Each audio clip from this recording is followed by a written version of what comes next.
तुम भी ज्ञान की नौका में बैठकर पाप के सागर को पार कर जाओ। ये समझ लो पार्थ कि जैसे अग्नि सब कुछ जलाकर भस्म कर देती है, वैसे ही ज्ञान की अग्नि कर्म फल की इच्छा, फल की प्राप्ति न होने पर आने वाले क्रोध और उस क्रोध के सहारे आगे बढ़ने वाले मोह को जलाकर भस्म कर देती है।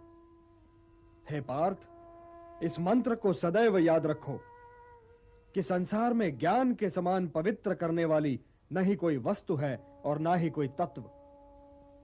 ज्ञान ही सर्वोत्तम है। जो अज्ञानी हैं, जिनमें श्रद्धा भाव नहीं है, जो बात बात पर शंका करते हैं, संशय युक्त हैं, वे तो नष्ट हो ही जाते हैं और उन्हें ना इस लोक में सुख मिलता है और ना ही परलोक में।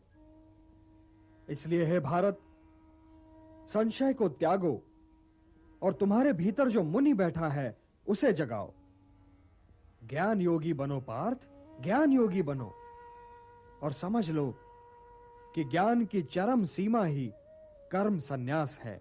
आप कर्म संन्यास और कर्म योग दोनों ही की प्रशंसा कैसे कर सकते हैं केशव?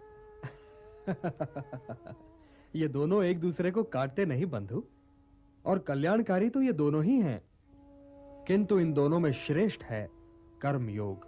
वो क्यों और वो कैसे?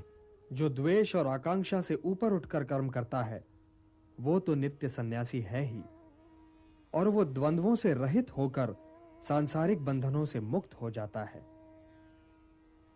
इसलिए जो कर्म सन्यास को कर्म योग से अलग समझता है, वो तो मूर्ख है ही। ज्ञानी ऐसा कभी नहीं समझते।